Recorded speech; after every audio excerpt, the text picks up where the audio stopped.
Chemistry. So guys आज हम organic chemistry का सबसे ज़्यादा इंपॉर्टेंट टॉपिक कवर करने जा रहे हैं and that is general organic chemistry. So guys we are going to cover organic chemistry completely in just 1 hour. So guys इस वीडियो में जो मैं आपको बताने वाला हूँ वो आपको ऑर्गेनिक केमिस्ट्री के हर एक चैप्टर में काम आने वाला है। आई नो कि अगर आप जनरल ऑर्गेनिक केमिस्ट्री सर्च कर रहे थे तो इसका मतलब ये होगा कि आप inductive effect, resonance, hyper conjugation जैसी चीज़ों को ढूंढ रहे होगे। तो हाँ, हमने वो चीज़ें की हुई हैं बट सही टाइम पे। इस वीडियो में हमने हर चीज़ स्टेप बाय स्टेप सीक्वेंशली की है। So let's do general organic chemistry step by step. तो सबसे पहले हम स्टार्ट करेंगे ऑर्गेनिक रीएजेंट से। So what is organic reagents? So हमारे पास एक ऑर्गेनिक मॉलिक्यूल है, उसमें हम रीएजेंट डालते हैं और उस रीएजेंट के कारण हमें एक प्रोडक्ट मिलता है। So this is reagent. इसको हम ऑर्गेनिक रीएजेंट भी कहते हैं और इसे हम अटैकिंग रीएजेंट भी कहते हैं। इसे हम अटैकिंग रीएजेंट इसलिए कहते हैं because it is attacking on organic molecule. So this is also called attacking reagent. अब ऑर्गेनिक रीएजेंट दो टाइप के होते हैं, एक होता है इलेक्ट्रोफाइल, एक होता है nucleophile. So let's see what is electrophile and what is nucleophile. So let's start with electrophile. तो सबसे पहले आता है इलेक्ट्रोफाइल। तो इलेक्ट्रोफाइल दो वर्ड से बना है, एक है इलेक्ट्रो और एक है फाइल। इलेक्ट्रो का मतलब होता है इलेक्ट्रॉन और फाइल का मतलब होता है lover. So electrophile is electron lover. Now let's understand electrophile completely. Electrophile में इलेक्ट्रॉन की कमी होती है और इलेक्ट्रॉन की कमी होने के कारण इसे हम कहेंगे इलेक्ट्रॉन डेफिशिएंट। इलेक्ट्रॉन की डेफिशिएंसी होने के कारण ये वहाँ पे अटैक करता है जहाँ पे इसे इलेक्ट्रॉन मिले। तो इलेक्ट्रोफाइल को जहाँ कहीं भी इलेक्ट्रॉन दिख जाए ये वहाँ पे अटैक करेगा। सो this is electrophile, this is electron lover. अब इलेक्ट्रोफाइल के दो एग्जाम्पल हैं Cl+, CS3+। ये दोनों इलेक्ट्रोफाइल हैं, इन दोनों में इलेक्ट्रॉन की कमी है। So this is electrophile. अब इलेक्ट्रोफाइल दो टाइप्स के होते हैं, एक होता है पॉजिटिवली चार्ज इलेक्ट्रोफाइल और एक होता है neutral electrophile. So let's do positively charge electrophile first. So first one is positively charge electrophile. So positively charge electrophile को पहचानने का तरीका ये है कि उस पर पॉजिटिव चार्ज होगा। So let's see these electrophile CH3+, Cl+, Br+ and NO2+। तो इन सभी पे पॉजिटिव चार्ज लगा हुआ है। So these are positively charged electrophile. So let's do an example. अब हमें ये देखना है कि ये इलेक्ट्रॉन डेफिशिएंट है कि नहीं, क्योंकि अगर ये इलेक्ट्रॉन डेफिशिएंट होगा तभी इसे हम एक इलेक्ट्रोफाइल मानेंगे। सो let's see this one CH3+। तो सबसे पहले CH3+ को एक्सपैंड करके इस तरीके से ड्रॉ करो। So now you can see this CH3+ के पास 3 बॉन्ड्स हैं, यानी कि इस पे टोटल 6 इलेक्ट्रॉन्स हैं और कार्बन को स्टेबिलिटी के लिए टोटल 8 इलेक्ट्रॉन्स की ज़रूरत होती है, पर इस कार्बन पे सिर्फ 6 इलेक्ट्रॉन्स हैं, यानी कि ये कार्बन इलेक्ट्रॉन डेफिशिएंट हुआ। और अगर ये इलेक्ट्रॉन डेफिशिएंट हुआ तो इसे हम इलेक्ट्रोफाइल कहेंगे। सो CH3+ इज एन इलेक्ट्रोफाइल। और इसी तरह से यहाँ पे जितने भी इलेक्ट्रोफाइल हैं all of them are electron deficient. अब नेक्स्ट है neutral electrophile. So neutral electrophile के एग्जाम्पल्स हैं बोरोन ट्राइफ्लोराइड और carbon dioxide, BF3 and CO2। So neutral का क्या मतलब होता है? न्यूट्रल का मतलब होता है no charge. So neutral electrophile पे कोई भी चार्ज नहीं है। You can see boron hydride, you can see carbon dioxide, दोनों में चार्ज नहीं लगा हुआ है। So both of them are neutral electrophile, but अभी भी हमें से इलेक्ट्रोफाइल प्रूव करना है। So let's see carbon dioxide. अब इस कार्बन डाइऑक्साइड को एक्सपैंड करके देखो। सो एक्सपैंड करने पे ये कुछ इस तरीके से दिखेगा। सो इस कार्बन के अराउंड टोटल 4 बॉन्ड्स हैं, यानी कि इसके पास टोटल 8 इलेक्ट्रॉन्स हैं। तो इसका तो ये मतलब हुआ कि कार्बन टोटली स्टेबल है, इसका ऑक्टेट कंप्लीट है, इसके पास टोटल 8 इलेक्ट्रॉन्स हैं। So how is it an electrophile? तो फिर ये इलेक्ट्रोफाइल कैसे हुआ? कार्बन के दोनों साइड 2 ऑक्सीजन्स हैं and both of them are very electronegative. तो ऑक्सीजन कार्बन के इलेक्ट्रॉन्स को अपनी ओर खींचने लगेगा, जिस कारण से कार्बन पे इलेक्ट्रॉन की कमी आ जाएगी। So carbon will become electron deficient. So CO2 is an electrophile. अब बारी है बोरोन ट्राइफ्लोराइड की। तो ये है बोरोन ट्राइफ्लोराइड का स्ट्रक्चर। अब बोरोन के अराउंड टोटल 3 बॉन्ड्स हैं, यानी कि इसके पास 6 इलेक्ट्रॉन्स हैं। तो ये इलेक्ट्रॉन डेफिशिएंट हुआ। और साथ में है ये p ऑर्बिटल। ये p ऑर्बिटल वेकेंट है एंड इट नीड्स इलेक्ट्रॉन, तो again it is electron deficient. So boron trifluoride भी इलेक्ट्रॉन डेफिशिएंट है, so it is an electrophile. So अब हम इलेक्ट्रोफाइल को सम अप करते हैं। So electrophile is an electron loving species. इसमें इलेक्ट्रॉन की कमी होती है and it is very reactive. So this is our first reagent, electrophile. अब नेक्स्ट है nucleophile. So what is nucleophile? इसे हम इस एग्जाम्पल के साथ समझते हैं। तो न्यूक्लियोफाइल इलेक्ट्रोफाइल का कंप्लीट ऑपोजिट होता है। इलेक्ट्रोफाइल में इलेक्ट्रॉन्स की कमी होती थी और न्यूक्लियोफाइल में इलेक्ट्रॉन्स एक्सेस में होते हैं। So nucleophile is electron rich. So nucleophile के पास एक्सेस इलेक्ट्रॉन होता है and it wants to donate these excess electron. So इसलिए न्यूक्लियोफाइल को हम इलेक्ट्रॉन डोनर भी कहते हैं। सो न्यूक्लियोफाइल को पहचानने के 2 तरीके हैं। एक है लोन पेयर और दूसरा है नेगेटिव चार्ज। NH3 पे लोन पेयर है और OH नेगेटिव पे नेगेटिव चार्ज है, तो ये दोनों न्यूक्लियोफाइल हैं। Now let's see all type of nucleophile. तो न्यूक्लियोफाइल 3 टाइप के होते हैं, negatively charge nucleophile, neutral nucleophile and ambident nucleophile. So let's see each of them one by one. तो सबसे पहले आता है negatively charged nucleophile.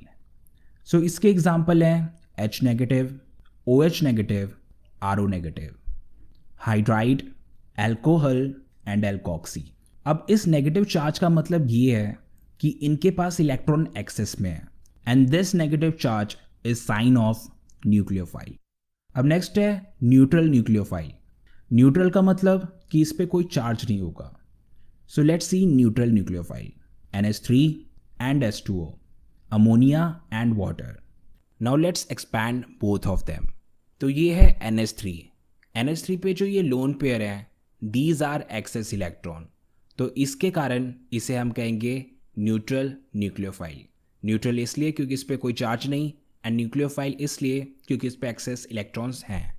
And water, water पे हमारे पास 2 लोन पेयर्स हैं and lone pair is a sign of nucleophile, और अगेन वाटर पे कोई चार्ज नहीं, so it is neutral nucleophile.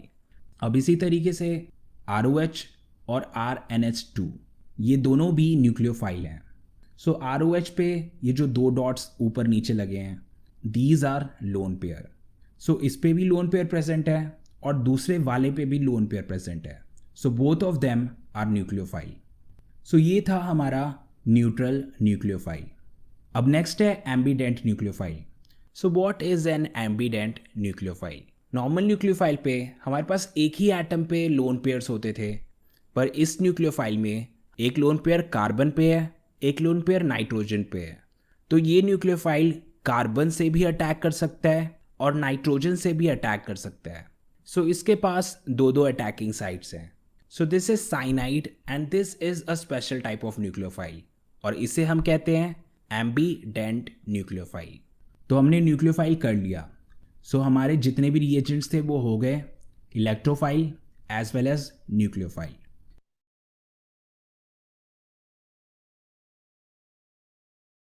तो अब ये सारी चीज़ें हम क्यों कर रहे हैं? ऑर्गेनिक केमिस्ट्री के रिएक्शंस को समझने के लिए हमें इन कॉन्सेप्ट्स की ज़रूरत पड़ेगी। So that's why we are doing all these concepts. तो सबसे पहले हम देखते हैं एक नॉर्मल सा organic reaction. So this is our organic molecule, और इस ऑर्गेनिक मॉलिक्यूल में हम रिएजेंट डालेंगे और उस रिएजेंट डालने के कारण हमें ये प्रोडक्ट मिलेगा। So this is a normal organic chemistry reaction. So reaction के बीचों बीच काफ़ी सारी ऐसी चीज़ें हो रही हैं जो हम इस रिएक्शन में मेंशन नहीं कर रहे हैं। सो इस चीज़ के लिए होता है मैकेनिज्म। सो मैकेनिज्म में हम हर वो स्टेप देखते हैं जिससे ये ऑर्गेनिक मॉलिक्यूल से ये प्रोडक्ट बना। So I am giving you an example of organic reaction mechanism. So ये है हमारा ऑर्गेनिक मॉलिक्यूल, इस पे हमने रिएजेंट डाला and we get reaction intermediate. So this is something which is made in between of the reaction. ये reaction के बीचों बीच बना, but this is not our final product, हमें फाइनली ये नहीं मिलने वाला।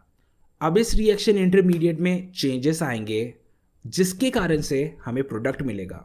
सो this is now complete reaction. पहले ऑर्गेनिक मॉलिक्यूल से बना रिएक्शन इंटरमीडिएट, फिर रिएक्शन इंटरमीडिएट से बना product. So this is the complete reaction. So ये रिएक्शन इंटरमीडिएट है क्या? Reaction intermediate is something that is made in between of the reaction, जो रिएक्शन के बीचों बीच बने। और रिएक्शन इंटरमीडिएट की ये स्पेशलिटी होती है कि ये काफ़ी अनस्टेबल होता है। So let's see all type of reaction intermediates. तो सबसे पहला है कार्बोकेटायन, दूसरा है कार्बेनायन, तीसरा है फ्री रेडिकल, फोर्थ है कार्बीन और फिफ्थ है नाइट्रीन। So let's learn about each reaction intermediate step by step. So the first one is carbocation. तो कार्बोकेटायन का क्या मतलब हुआ? तो कार्बोकेटायन में दो वर्ड्स हैं, एक है कार्बो, एक है कैटायन। कार्बो मीन्स कार्बन और कैटायन मीन्स पॉजिटिव चार्ज। सो कार्बोकेटायन में हमारे पास एक कार्बन होता है जिस पे पॉजिटिव चार्ज होता है। So let's look at this example. So this is CH3CH2Cl। अब हम इसे ब्रेक करेंगे। We know that Cl is more electronegative than carbon, तो क्लोरीन इस बॉन्ड के दोनों इलेक्ट्रॉन अपनी ओर ले जाएगा। तो इस कारण से क्लोरीन पे नेगेटिव चार्ज आ गया और कार्बन पे पॉजिटिव चार्ज आ गया। So finally we get this compound CH3CH2+। अब ये जो CH3CH2+ है ये है carbon with a positive charge. So this is carbocation. So इसी तरह से ये भी कार्बोकेटायन है, सभी पे कार्बन पे पॉजिटिव चार्ज है। So all of these are carbocation. अब चलते हैं हम दूसरे रिएक्शन इंटरमीडिएट पे एंड दैट इज कार्बेनायन। तो कार्बेनायन दो वर्ड से बना है, एक है कार्ब और एक एनायन। कार्ब मीन्स कार्बन और anion means negative charge. So carbanion is a species जिसमें कार्बन के साथ नेगेटिव चार्ज हो। So let's see this compound. So CH3CH2 negative, ये हुआ एक कार्बेनायन। सो इसी तरीके से ये सारे भी कार्बेनायन हुए बिकॉज इसमें कार्बन के साथ नेगेटिव चार्ज लगा हुआ है। So this is carbanion. अब नेक्स्ट है फ्री रेडिकल। फ्री रेडिकल हम ऐसे स्पीशीज को कहते हैं जिसपे एक अनपेयर्ड इलेक्ट्रॉन हो। सो दिस इज एन एलिमेंट और इस पे सिर्फ एक इलेक्ट्रॉन लगा है। सो एक इलेक्ट्रॉन का मतलब ये हुआ कि ये वाला इलेक्ट्रॉन अनपेयर्ड है। So this is a free radical. Now let's look at this compound. So this is a chlorine. UV light के प्रेजेंस पे ये स्प्लिट होगा। अब ये कैसे स्प्लिट होगा? ये स्प्लिट होगा होमोलिटिकली। इसका मतलब ये बराबरी से स्प्लिट होगा। तो इस बॉन्ड का मतलब हुआ इसमें दो इलेक्ट्रॉन है और दो इलेक्ट्रॉन में से एक इलेक्ट्रॉन जाएगा इस क्लोरीन पे और दूसरा इलेक्ट्रॉन जाएगा इस क्लोरीन पे। So finally we get this, we get two chlorine free radical. So दोनों क्लोरीन पे एक एक इलेक्ट्रॉन है। So this is a free radical. इसी तरीके से ये सारे कंपाउंड्स भी फ्री रेडिकल होंगे। सो दिस इज फ्री रेडिकल। अब चलते हैं हम फोर्थ रिएक्शन इंटरमीडिएट पे and this is carbene. So carbene में हमारे पास एक कार्बन होता है और उस पर दो इलेक्ट्रॉन्स होते हैं। सो this is a carbon with a lone pair. तो इस टाइप के स्पीशीज को हम कहते हैं कार्बीन। नाउ लेट्स सी कि ये कैसे बनता है। So we have a compound CH2N2। अब जब ये स्प्लिट होगा तो इसमें से नाइट्रोजन रिलीज हो जाएगा। So we will get CH2 and N2। सो ये वाला कंपाउंड है carbene. So we get a carbene from this compound. अब चलते हैं हम नेक्स्ट कंपाउंड की ओर and this is nitrene. So let's look at these two example. So nitrene में हमारे पास दो लोन पेयर होते हैं और एक बॉन्डेड पेयर होता है। Now let's look at this one. तो इसमें एक पार्ट CH3 के साथ बॉन्डेड है और बाकी बचा दो lone pair. So this is also a nitrene. So these are reaction intermediates और ये रिएक्शन के बीचों बीच बनते हैं and they are very unstable and reactive. तो जब हम रिएक्शन करेंगे then you will observe that. तो अभी तक हमने रिएजेंट्स कर लिए हैं और हमने रिएक्शन इंटरमीडिएट्स भी कर लिए हैं। अब बारी है इस ऑर्गेनिक मॉलिक्यूल को ऑब्जर्व करने की। So this is the time to understand electronic effects. उससे हमें पता लगेगा कि रिएजेंट कहाँ पे अटैक करेगा, क्यों अटैक करेगा। So let's do electronic effect and understand it step by step. So this is a compound. Electronic effect के बाद मुझे ये पता चला कि यहाँ पे इलेक्ट्रॉन डेंसिटी हाई होगी और यहाँ पे इलेक्ट्रॉन डेंसिटी लो होगी. तो जहाँ पे इलेक्ट्रॉन डेंसिटी हाई होगी वहाँ पे मैं डालूंगा नेगेटिव चार्ज, और जहाँ पे इलेक्ट्रॉन डेंसिटी लो होगी वहाँ पे मैं डालूंगा पॉजिटिव चार्ज. अब हमारे पास दो रिएजेंट है, एक है इलेक्ट्रोफाइल और एक है न्यूक्लियोफाइल. तो हमें ये पता है कि positive and negative attract each other. तो इस कारण से ये इलेक्ट्रोफाइल उस पार्ट पे जाएगा जिस पे नेगेटिव चार्ज है और न्यूक्लियोफाइल उस पार्ट पे जाएगा जिस पे पॉजिटिव चार्ज है. So this is the benefit of electronic effect. तो हमारे पास बेसिकली ये चार इलेक्ट्रॉनिक इफेक्ट्स होते हैं. First one is inductive effect, second is resonance, third is hyper conjugation and fourth is electromeric effect. So let's do all of them one by one. तो सबसे पहला electronic effect है inductive effect. So let's see an example and understand it. So this is CS3 CS2 CS2 Cl. अब इस compound में chlorine carbon से ज़्यादा electronegative है, तो क्लोरीन इलेक्ट्रॉन को अपनी ओर खींचेगा. सो क्लोरीन पे इलेक्ट्रॉन डेंसिटी बढ़ जाएगी और कार्बन पे इलेक्ट्रॉन डेंसिटी घट जाएगी. सो इस कारण से क्लोरीन पे आ जाएगा negative charge. So we will write it as partial negative charge. और कार्बन पे आ जाएगा positive charge. So we will write it as partial positive charge. So जैसे मैग्नेट होता है, मैग्नेट का पास वाले नेल्स पे ज़्यादा इफेक्ट होता है और दूर वाले नेल्स पे कम इफेक्ट होता है. सेम उसी तरीके से chlorine is a magnet and electron clouds are nails. So chlorine का पहले कार्बन के इलेक्ट्रॉन क्लाउड पे बहुत ज़्यादा इम्पैक्ट रहा क्योंकि वो बिल्कुल इसके क्लोज है, बट इससे दूर वाले कार्बन पे, सेकेंड कार्बन पे इसका इम्पैक्ट थोड़ा कम हो जाएगा. तो क्लोरीन सेकेंड कार्बन के इलेक्ट्रॉन क्लाउड्स को खींचेगा, पर उस इंटेंसिटी के साथ नहीं जितना इसने फर्स्ट कार्बन के इलेक्ट्रॉन क्लाउड को खींचा था. सो क्लोरीन का सेकेंड कार्बन पे भी इम्पैक्ट है बट कम इम्पैक्ट है. So we will write it as partial partial positive. इसी तरह से थर्ड कार्बन पे भी इम्पैक्ट होगा but that impact will be much less than both of these carbon. तो इसमें होगा partial partial partial positive charge. So this thing is called inductive effect. इसमें एक इलेक्ट्रोनेगेटिव एटम इलेक्ट्रॉन्स को अपनी ओर खींचने लगता है. सो ये था inductive effect and it is a permanent effect. जो ये डिस्टॉर्शन क्रिएट हो गया है दैट इज परमानेंट, ये हमेशा ही रहेगा. This chlorine will be partial negative, this carbon will be partial positive. So ये परमानेंटली क्रिएट हो गया है. अब इंडक्टिव इफेक्ट भी दो टाइप के होते हैं, एक होता है प्लस आई इफेक्ट और एक होता है माइनस आई इफेक्ट. तो जो अभी हमने एग्जाम्पल किया that was minus I effect. Minus I effect में हमारे पास एक इलेक्ट्रॉन विड्रॉइंग ग्रुप होता है. इलेक्ट्रॉन विड्रॉइंग ग्रुप मीन्स जो इलेक्ट्रॉन विड्रॉ करता है, यानी कि इलेक्ट्रॉन खींचता है. सो क्लोरीन क्या कर रहा था? क्लोरीन इलेक्ट्रॉन खींच रहा था. So chlorine was electron withdrawing group. So ये वाला हुआ माइनस आई इफेक्ट. और इसी तरह से साइनाइड, नाइट्रो और ब्रोमाइड, ये सब भी इलेक्ट्रॉन विड्रॉइंग ग्रुप है, ये भी इलेक्ट्रॉन को अपनी ओर खींचते हैं. सो all of them shows minus I effect. अब नेक्स्ट है plus I effect. Plus I effect minus I effect का कंप्लीट ऑपोजिट होता है. माइनस आई इफेक्ट में हमारे पास एक इलेक्ट्रॉन विड्रॉइंग ग्रुप होता था जो इलेक्ट्रॉन स्नैच करता था, और प्लस आई इफेक्ट में हमारे पास एक इलेक्ट्रॉन डोनेटिंग ग्रुप होता है जो इलेक्ट्रॉन डोनेट करते हैं. So in short we write it as EDG, यानी कि electron donating group. So let's see an example and understand it. So this is our amine group. अब इस अमीन पे हमारे पास 3 मिथाइल लगे हुए हैं और ये तीनों मिथाइल इलेक्ट्रॉन डोनेटिंग ग्रुप है. ये इलेक्ट्रॉन डोनेट कर रहे हैं. Methyl are pushing their electron towards nitrogen. तो नाइट्रोजन पे इलेक्ट्रॉन डेंसिटी बढ़ जाएगी.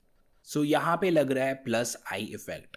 अब मिथाइल के अलावा इथाइल, प्रोपाइल, ये सब भी प्लस आई इफेक्ट शो करते हैं. All of them are electron donating group. अब ये इंडक्टिव इफेक्ट हमें कहाँ पे काम आने वाला है?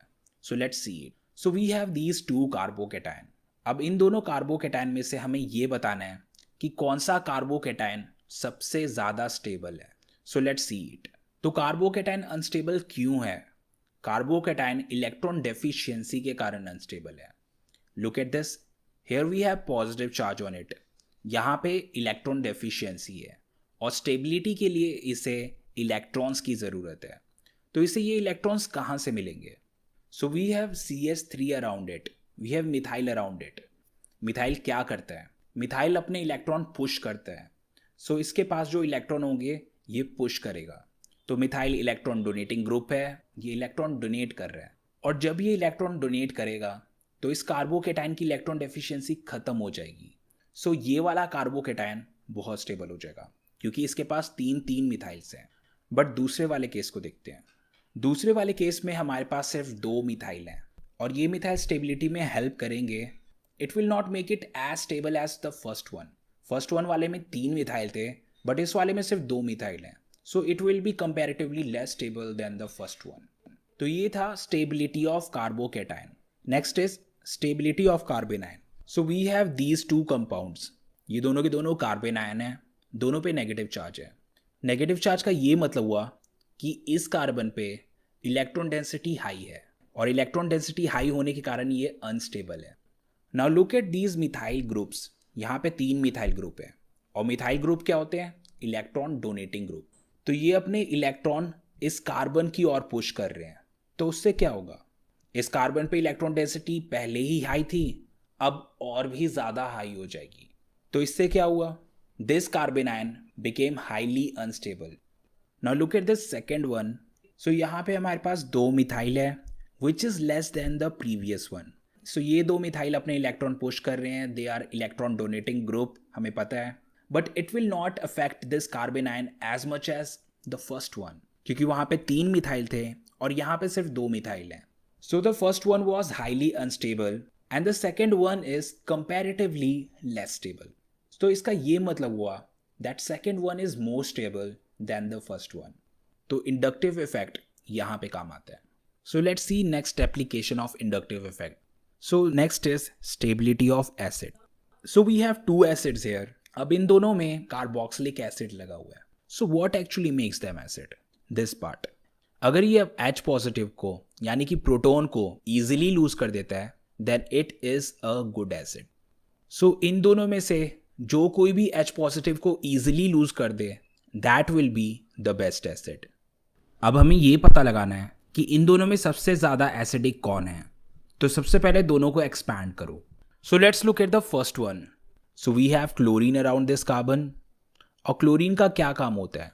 It is electron withdrawing group. ये इलेक्ट्रॉन्स अपनी ओर स्नैच करता है। So we have 3 chlorines here यानी कि हमारे पास 3 इलेक्ट्रॉन विड्रॉइंग ग्रुप है।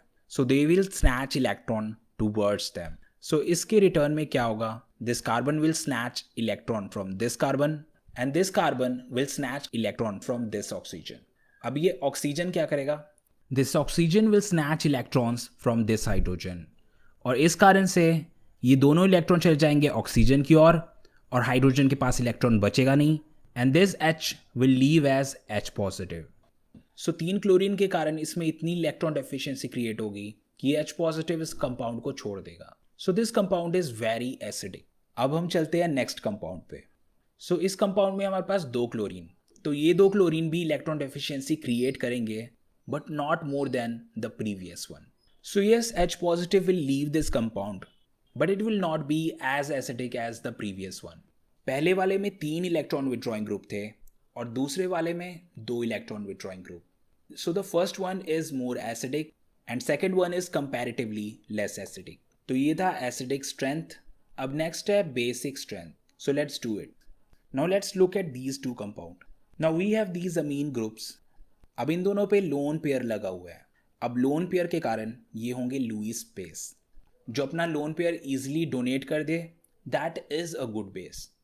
So let's see which one is a good base.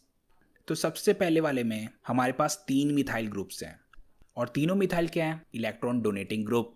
So they will push their electron towards nitrogen. So nitrogen पे इलेक्ट्रॉन डेंसिटी बढ़ जाएगी। अब इस नाइट्रोजन पे जो लोन पेयर है that is very likely to donate that lone pair. So that's what make it a very very strong base. अब next देखते हैं। नेक्स्ट वाले में सिर्फ 2 मिथाइल ग्रुप्स हैं। सो इसमें इलेक्ट्रॉन डेंसिटी बढ़ेगी but not as much as the first one. तो ये वाला भी लोन पेयर्स डोनेट करेगा but not as strongly as the first one. So अगर बेसिसिटी की बात करें first one is more basic than the second one. तो ये था strength of base. So this was our first electronic effect, inductive effect. अब चलते हैं हमारे नेक्स्ट इलेक्ट्रॉनिक इफेक्ट पे, एंड दैट इज रेजोनेंस. अब नेक्स्ट इलेक्ट्रॉनिक इफेक्ट है रेजोनेंस. सो रेजोनेंस एक ऐसा इलेक्ट्रॉनिक इफेक्ट है जिससे कंपाउंड काफ़ी स्टेबल हो जाता है. सो दिस इज बेंजीन और इस पे होता है रेजोनेंस. सो बेंजीन में ये डबल बॉन्ड्स ऑल्टरनेटली प्लेस्ड हैं, यानी कि डबल बॉन्ड्स एक गैप के बाद है. So this is a sign of resonance. तो इसमें रेजोनेंस होगा. अब देखते हैं क्या होगा. अब रेजोनेंस के कारण ये डबल बॉन्ड शिफ्ट होंगे. तो ये वाला बॉन्ड गया इधर, ये वाला इधर एंड ये वाला इधर. तो ये सारे डबल बॉन्ड्स डिस्प्लेस हो गए. Finally this is what we get. अब ये वाले डबल बॉन्ड शिफ्ट होंगे. All of these double bond will shift. So double bond shift होने के बाद we will get this structure once again. तो यही चेन चलता रहेगा. This structure will convert into this structure and this structure will convert into this structure. So this is resonance. Resonance is a sign of stability. ये जिस भी compound में होता है वो काफ़ी स्टेबल हो जाता है. अब रेजोनेंस के लिए एक चीज़ बहुत ज़रूरी होती है, एंड दैट इज़ कंजुगेशन. अगर कंजुगेशन होगा सिर्फ और सिर्फ तभी रेजोनेंस होगा. So let's look at all type of conjugation. So these are all type of conjugation. तो पहला है डबल बॉन्ड, फिर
Now next electronic effect. So let's do hyperconjugation. तो hyperconjugation क्या है? So let's do an example and understand it. So this is propene. अब इस propene में हमारे पास एक डबल बॉन्ड है. So this is double bond, और डबल बॉन्ड के बाद इस वाले कार्बन को हम अल्फा कार्बन कहेंगे. और अल्फा कार्बन पे ये जो हाइड्रोजन्स लगे हैं, these hydrogens are called alpha hydrogens. So जैसे डबल बॉन्ड और डबल बॉन्ड में कंजुगेशन होता था, सो उसी तरीके से अल्फा कार्बन और अल्फा हाइड्रोजन के बीच में ये जो बॉन्ड है और ये जो डबल बॉन्ड है, इन दोनों के बीच में कंजुगेशन होगा. So hyper conjugation is also a type of resonance. So let's do it step by step. So ये अल्फा कार्बन और अल्फा हाइड्रोजन के बीच में जो बॉन्ड है, इसे इधर शिफ्ट कर दो. सो हमने शिफ्ट कर दिया. अब क्या हुआ? अब इस कार्बन पे टोटल 5 बॉन्ड्स हो गए हैं. सो इसमें इलेक्ट्रॉन डेंसिटी बहुत ज़्यादा हाई हो गई है. तो क्या होगा? So this double bond will shift here. इस डबल बॉन्ड में से जो ये एक बॉन्ड है उसमें से 2 इलेक्ट्रॉन इधर शिफ्ट हो जाएंगे. तो अब फाइनली ये बैलेंस हो गया. So this is finally what we get. So this compound will turn into this compound and this compound will turn back into this compound. तो यही वाला चेंज चलता रहेगा. Both of them will interconvert into each other. So this is hyper conjugation. पर अब notice करने वाली बात यह है कि अल्फा कार्बन और अल्फा हाइड्रोजन के बीच में अब कोई बॉन्ड एग्जिस्ट करता ही नहीं है. So that's why it is also called bondless resonance. इसमें रेजोनेंस हो रहा है बट रेजोनेंस के टाइम में एक बॉन्ड गायब ही हो गया. And it is also called sigma pi conjugation, क्योंकि ये वाला बॉन्ड सिग्मा बॉन्ड है और ये वाला बॉन्ड पाई बॉन्ड है. So this is sigma pi conjugation. Question ये आता है कि बॉन्ड ना होते हुए भी ये दोनों कैसे कनेक्टेड है. भले ही इन दोनों के बीच में से इलेक्ट्रॉन निकल गया हो, बट फिर भी इन दोनों के बीच में ओवरलैपिंग अभी भी एग्जिस्ट करती है. So that's why both of them are connected. इसमें से सिर्फ इलेक्ट्रॉन डीलोकलाइज हो गया है, बट ओवरलैपिंग अभी भी एग्जिस्ट करती है. जिस कंपाउंड में हाइपर कंजुगेशन होता है वो कंपाउंड काफ़ी स्टेबल हो जाता है. So hyper conjugation is a sign of stability. Now let's do some application of hyperconjugation and understand it. So let's do stability of alkene. So we have these alkenes. So ये सारे alkenes हैं. So we have double bond in each of them. Now encircle alpha carbon in all of them. So these are all alpha carbons. अब alpha carbon पे जो hydrogen लगे हैं they are alpha hydrogen. तो जितने ज़्यादा alpha hydrogen होंगे उतने बारी हाइपर कंजुगेशन होगा, और जितने बारी हाइपर कंजुगेशन होगा उतनी ज़्यादा स्टेबिलिटी होगी. So we have this compound. इसमें है 3 alpha hydrogen. Now let's move to the next one. इसमें हमारे पास 3 अल्फा हाइड्रोजन इधर और 3 अल्फा हाइड्रोजन है इधर. तो इसमें है टोटल 6 अल्फा हाइड्रोजन. अब इस कंपाउंड की बारी. We have 3 alpha hydrogen here and 3 alpha hydrogen here and 3 alpha hydrogen here. So यहाँ पे हमारे पास total 9 alpha hydrogens. Now last one. इस वाले में हमारे पास 6 अल्फा हाइड्रोजन इधर है और 6 अल्फा हाइड्रोजन इधर है. So we have total 12 alpha hydrogen in it. तो जितने ज़्यादा अल्फा हाइड्रोजन होंगे उतनी ज़्यादा स्टेबिलिटी होगी. So let's number each of them. First, second, third and fourth. तो stability wise fourth is the most stablest, then third one, then second one, and then first one. So this is the concept of hyperconjugation. तो अब तक हमने 3 electronic effect कर लिए हैं and this is our third electronic effect. अब next electronic effect, it's electromeric effect. अब next electronic effect है electromeric effect. So let's see this compound and understand it. So इस compound में एक डबल बॉन्ड है और ये डबल बॉन्ड नॉर्मल रहेगा जब तक लिए हम इसमें कोई रिएजेंट ना डालें. सो रिएजेंट के इम्पैक्ट में ये डबल बॉन्ड डिस्टॉर्ट हो जाएगा. सो लेट्स से कि ए और बी में से बी ज़्यादा इलेक्ट्रोनेगेटिव है, तो रिएजेंट डालने के कारण this bonds electron will shift towards B. तो बी पे आ गया पार्शियल नेगेटिव चार्ज और ए पे आ गया पार्शियल पॉजिटिव चार्ज. अब जैसे ही हम इसमें से रिएजेंट हटाएंगे this compound will turn back to this compound. So जब तक लिए हम reagent डालेंगे तब तक के लिए distortion होगा और reagent हटाते ही ये distortion खत्म हो जाएगा. So this is electromeric effect and this effect is temporary. ये permanently नहीं होता. It happens till we have a reagent in this compound. अब electromeric effect भी 2 टाइप के होते हैं. एक होता है प्लस E effect और एक होता है minus E effect. So let's see what's the difference. So plus E effect में reagent इलेक्ट्रोफाइल होता है और माइनस E effect में reagent न्यूक्लियोफाइल होता है. So let's see plus E electromeric effect first. So this is our alkene और इस पे H positive अटैक करेगा. So H positive है हमारा electrophile. So this is plus E effect. अब इस अटैकिंग reagent के कारण ये डबल बॉन्ड डिस्टॉर्ट हो जाएगा. The electron of this bond will shift on this carbon. तो इससे क्या होगा, इस कार्बन पे आ जाएगा पॉजिटिव चार्ज और इस कार्बन पे आ जाएगा नेगेटिव चार्ज. अब हमें ये पता है कि positive and negative attract each other. So H positive इस नेगेटिव कार्बन के साथ अट्रैक्ट होगा. So ultimately we will get this compound. अब नेक्स्ट है माइनस E इलेक्ट्रोमेरिक इफेक्ट. अब माइनस E इफेक्ट में हम न्यूक्लियोफाइल यूज़ करते हैं. So let's use it here. So this is our carbonyl और this is our cyanide. So cyanide हुआ हमारा nucleophile. This is our reagent जिसके कारण इसमें इलेक्ट्रोमेरिक इफेक्ट होगा. So carbonyl में क्या होगा, कार्बोनाइल का ये डबल बॉन्ड डिस्टॉर्ट हो जाएगा. Electron will shift on oxygen. So carbon पे आ जाएगा पॉजिटिव चार्ज और ऑक्सीजन पे आ जाएगा नेगेटिव चार्ज.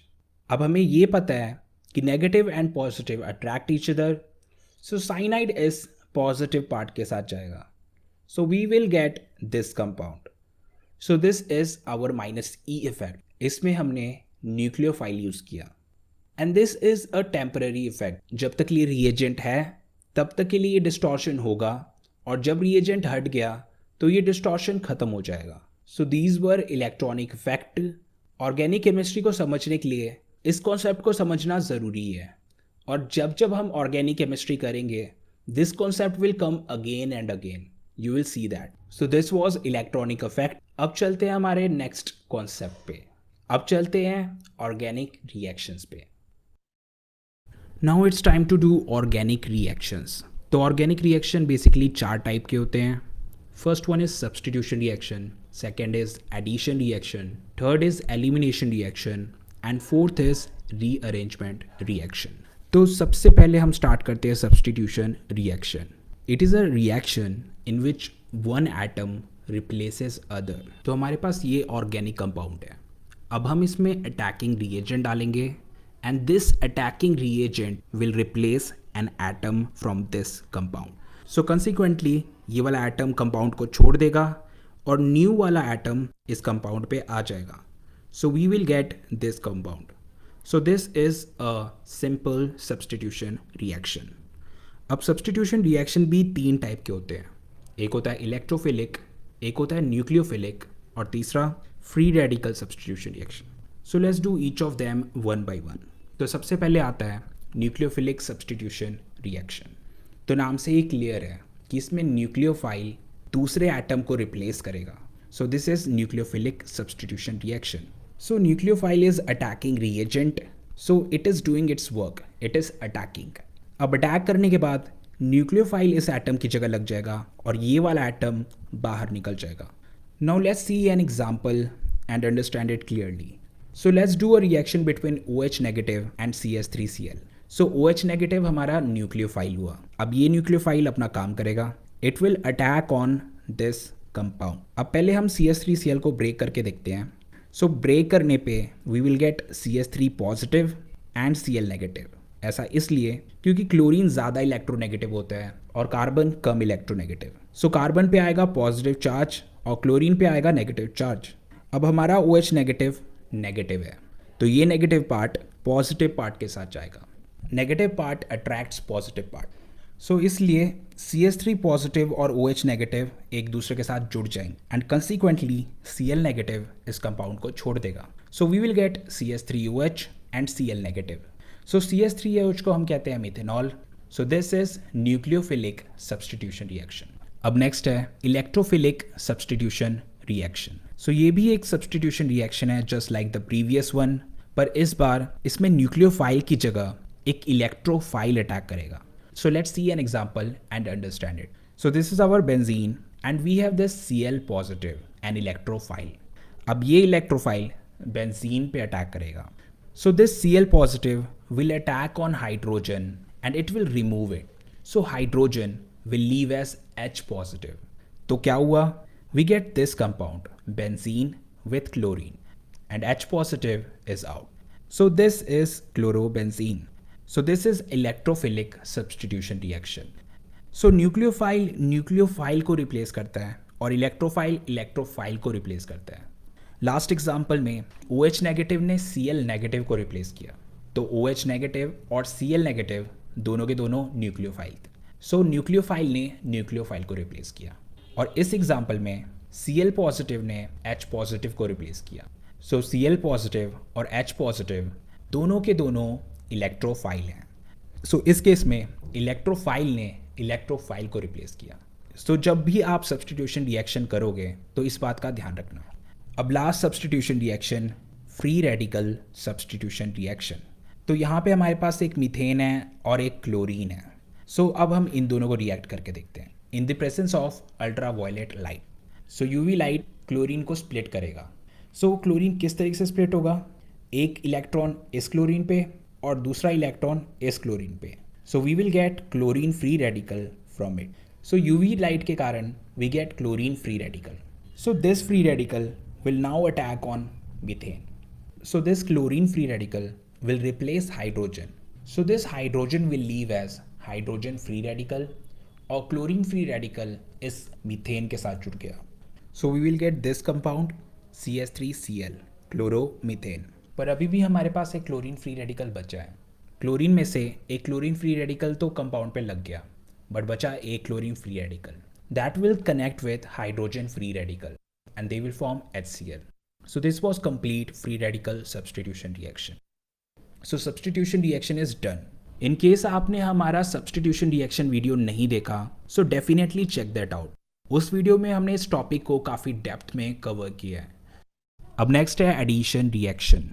तो एडिशन रिएक्शन में हमारे पास एक डबल बॉन्ड होता है और एक रिएक्टेंट होता है, और ये रिएक्टेंट इस डबल बॉन्ड में ऐड हो जाता है. So this is the sign of addition reaction. और दूसरा तरीका एडिशन रिएक्शन को पहचानने का, एडिशन रिएक्शन में रिएक्शन के बाद ट्रिपल बॉन्ड डबल बॉन्ड में चेंज हो जाता है और डबल बॉन्ड सिंगल बॉन्ड में चेंज हो जाता है. So this is the sign of addition reaction. Now let's do some example and understand it completely. So this is our alkene और इसमें हमें HBr ऐड करना है. So first split HBr. So we will get H positive and Br negative. अब H positive को कहाँ पे add करें और Br नेगेटिव को कहाँ पे ऐड करें? So this is the problem. तो इसके लिए हमारे पास एक रूल होता है and that rule says that कि जो नेगेटिव पार्ट है, that negative part should go to that carbon which have less number of hydrogen. So double bond के इन दोनों कार्बन में से सेकेंड कार्बन पे सबसे कम हाइड्रोजन है. सो इसका मतलब ये हुआ कि ये Br नेगेटिव इस कार्बन पे जाएगा. सो Br नेगेटिव गया इधर एंड हाइड्रोजन गया थर्ड कार्बन पे. So we get this compound. तो इसमें डबल बॉन्ड सिंगल बॉन्ड में कन्वर्ट हो गया और इसमें HBr ऐड हो गया. So this is an addition reaction. So guys we have done addition reaction in greater details in our previous video. हमने उसमें ये रिएक्शंस भी किए हैं और उसमें मैकेनिज्म भी किया है. We have done that completely. So definitely check that out. Now next addition reaction example. Again same reaction, propene and HBr. तो इन दोनों को रिएक्ट कराना है, पर इस बार डिफरेंट ये है कि इसमें हमें पेरोक्साइड डालना है और पेरोक्साइड डालने के कारण इसमें सब कुछ उल्टा हो जाएगा. लास्ट टाइम Br नेगेटिव उस कार्बन पे गया था जिस पे हाइड्रोजन कम है. इस बार Br नेगेटिव उस कार्बन पे जाएगा जिस पे हाइड्रोजन ज़्यादा है. So Br negative will add here and H positive will add here. So finally we will get this compound. So this is completely opposite of what happened last time. So it is because of peroxide. So this is also an addition reaction. Now next example. Now look at this part. This is carbonyl. अब आप ये notice करोगे कि अभी तक हमने जो भी एडिशन रिएक्शन किए थे वो एल्कीन पे किए थे, पर इस बार हम कार्बोनाइल पे एडिशन रिएक्शन करने वाले हैं. तो कार्बोनाइल पे भी एक डबल बॉन्ड है, सो इस पे भी एडिशन रिएक्शन हो सकता है. So let's do addition reaction on carbonyl group. So this is carbonyl और इस पे हमें HCN ऐड करना है. So split HCN and we will get H positive and Cn negative. Now look at this CO part. Oxygen is electronegative than carbon. तो क्या होगा?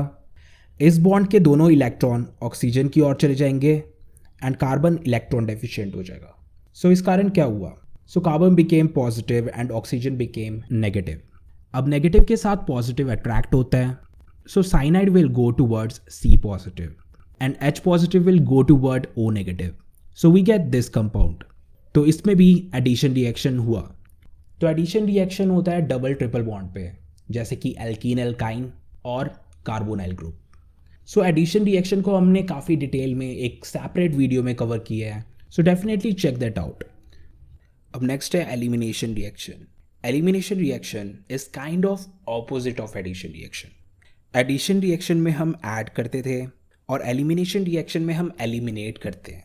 सो addition reaction में डबल बॉन्ड सिंगल बॉन्ड में convert होता था, elimination reaction में single bond double bond में convert होता. So this is our compound bromobutane. अब इसमें हमें एलिमिनेशन रिएक्शन करना है. सो एलिमिनेशन रिएक्शन करने के लिए हमें इसमें एक रिएजेंट डालना पड़ेगा and that reagent is KOH alcoholic. KOH alcoholic के कारण इसमें एलिमिनेशन होगा. कॉन्सिक्वेंटली ये H और Br एलिमिनेट हो जाएंगे. सो KOH डालने के कारण ये H और Br एलिमिनेट हो जाएंगे और इन दोनों के बीच में एक और बॉन्ड ऐड हो जाएगा. So we will get this compound butene. Now let's look at one more example. So this is an alcohol compound propanol और इसमें हमें एलिमिनेशन रिएक्शन करना है. So एलिमिनेशन रिएक्शन करने के लिए हमारे को इसमें एक रिएजेंट डालना पड़ेगा and that reagent is H2SO4. So H2SO4 डालने के कारण ये H और OH कंपाउंड से निकल जाए. So consequently there will be one more bond here. So we will get this compound और साथ में बनेगा H2O. So H2SO4 डालने के कारण इसमें से H और OH पार्ट निकले थे और ये दोनों मिलके बनाते हैं H2O. So H2SO4 को हम डिहाइड्रेटिंग एजेंट भी कहते हैं, यानी कि ये वाटर को रिमूव कर. So H2SO4 के कारण इसमें से वाटर एलिमिनेट हुआ. So this is also called dehydration elimination reaction. So these two example are enough for this video.